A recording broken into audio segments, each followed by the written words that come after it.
那你在成为了独立仲裁员之后，你对这一份工作有了新的体验吗？它相较于8年前，在你希望成为仲裁员，再到你现在已经成为了一名独立仲裁员，这当中有什么区别？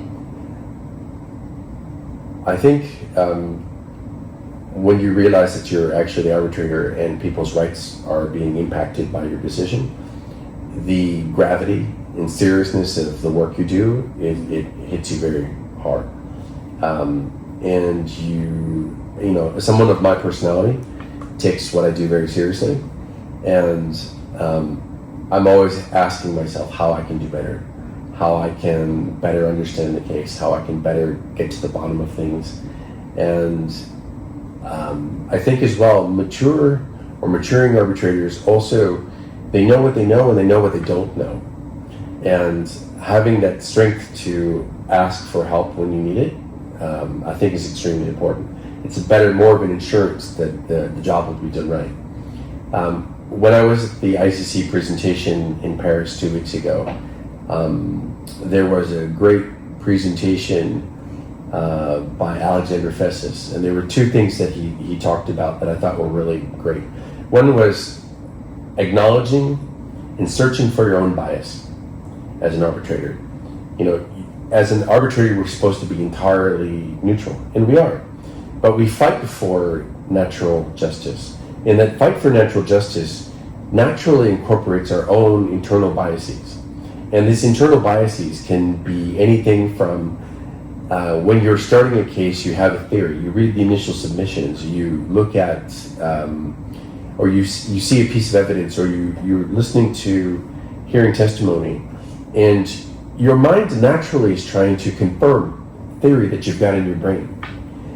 That can be dangerous.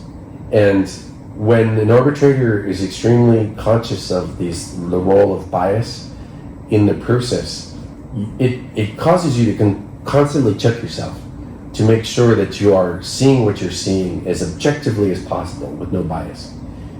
So I think this is extremely important. The second thing I want to say is that for good or for bad, I think that the word club applies to arbitration. When you go to arbitration weeks and you travel around the world to Paris and London and Tokyo and Hong Kong and Dubai and where have you, you tend to see the same arbitrators who are working in a particular space at these places.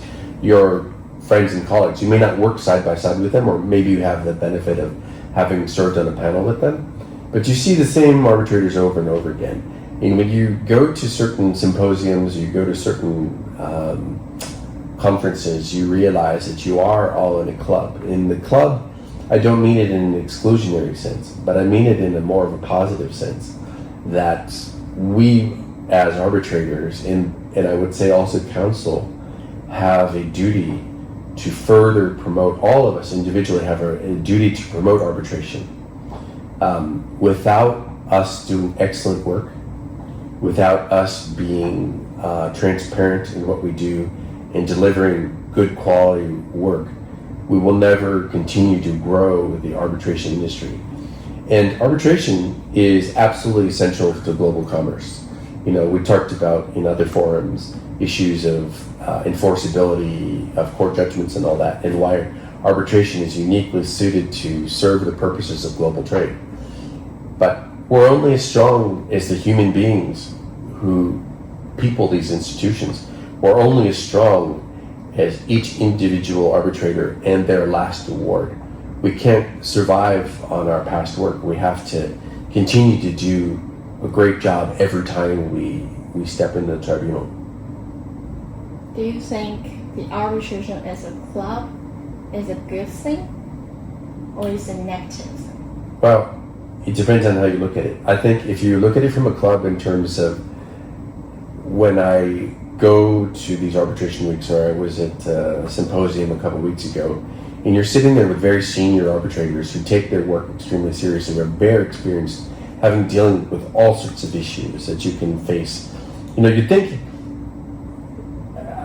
from an academic standpoint, you know, it should be relatively straightforward. The parties come in, They make their submissions, you have a hearing, maybe there's some production of documents, and then we all go home and the arbitrator can just do their job. But the reality is, couldn't be any more different from that.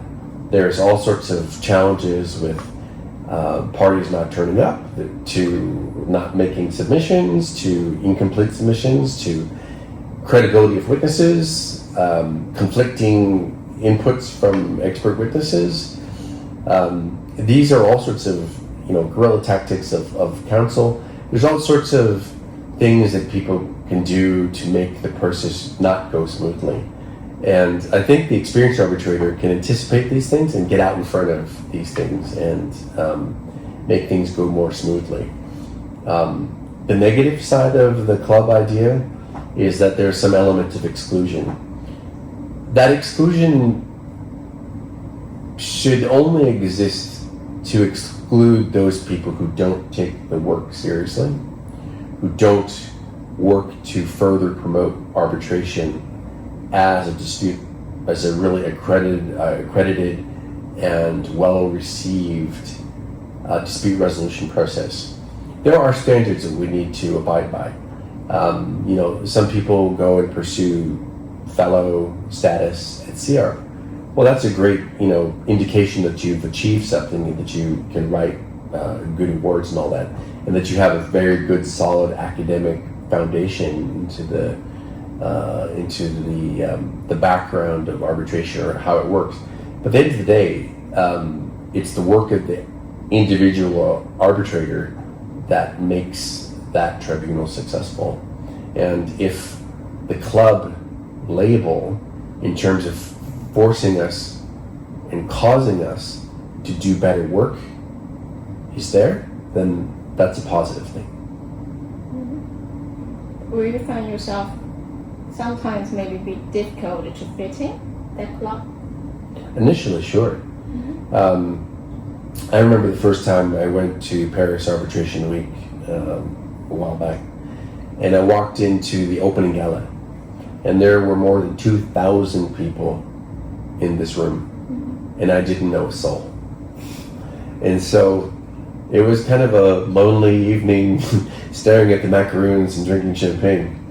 But I can say 1 year later, 2 years later, I can walk into that same room and see 50 people I know and have some good conversations. But more importantly, as an arbitrator, we have a network of other arbitrators that we can call on for advice about certain issues. Because there's no problem that exists in arbitration that we all haven't faced already as a collective group. So having that network of people that you can reach out to get answers or an opinion on and how to manage a particular issue is, I think, essential. And that's why I think arbitration weeks are so important, because it gives us a chance to exchange with other arbitrators our experiences, and also to give best practices to the next generation of arbitrators who are coming through, like myself. Do you have any